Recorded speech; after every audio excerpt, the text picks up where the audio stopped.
We are all genetically modified organisms, all 7 billion of us, and every other creature on Earth produced by sexual reproduction.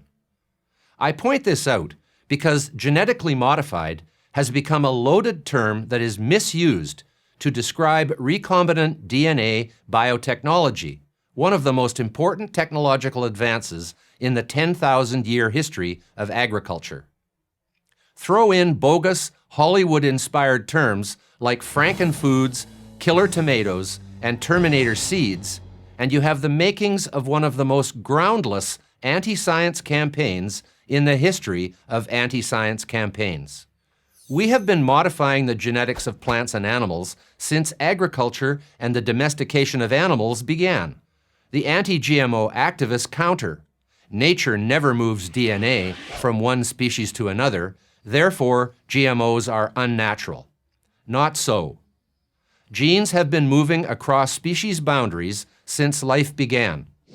Bacteria routinely carry fragments of DNA from one species to another, and that DNA is sometimes incorporated into the genes of the host species.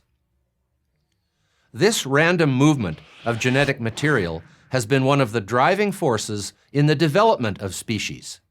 The human genome, for example, has 70% of its genes in common with the sea urchin. Why wouldn't we harness this naturally occurring phenomenon to improve the makeup of our food and fiber crops? Today, 18 million farmers in 28 countries are growing genetically modified crops on 448 million acres, 12% of the world's farmland, or about the same area as all U.S. cropland. It would be at least 3 times that if not for bans and restrictions in many countries. Bans and restrictions that are irrational, anti-science, and terribly harmful to the world's poor. Every credible science, health, and nutrition organization in the world says the genetically modified food available today is safe, without reservation. This includes the World Health Organization, the European Commission, and the Society for Toxicology.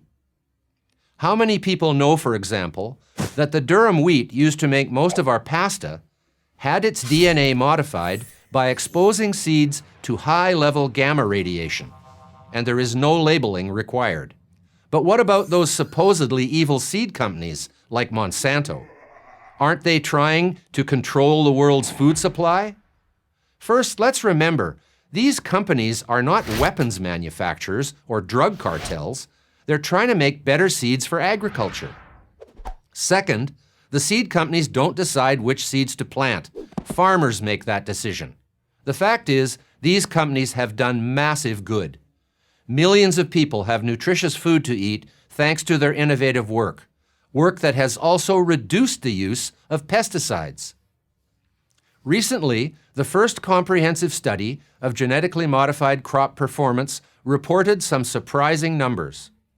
On average, GM crops increased yield by 22%, reduced pesticide use 37%, and increased farmer profits by 68%. In addition, new varieties of GM crops offer nutritional benefits that are not present in the conventional varieties of crops. The best known of these is golden rice, a GM rice variety that, unlike conventional rice, has beta-carotene in the grain. The human body converts beta-carotene into vitamin A. Without enough vitamin A, children go blind, and many die, about 2 million every year in poor countries of Africa and Asia. In fact, lack of vitamin A is the biggest killer of children in the world today. Invented 15 years ago, golden rice alone has the potential to end all vitamin A deficiency. Yet the anti-GMO movement is vehemently opposed to it just because it's a GMO. As a result, no country has approved golden rice for commercial farming. So while children continue to go blind and die, the anti-GMO crowd celebrates a victory. And we're supposed to be angry at Monsanto? It's time to put an end to the debate over the safety of genetically modified crops and foods. Today, nearly all of our beer, wine, cheese, and yogurt are made with GM yeast and culture. Most of our livestock are fed genetically modified corn and soybeans, and most of our prepared foods contain GM ingredients. Here's a simple solution.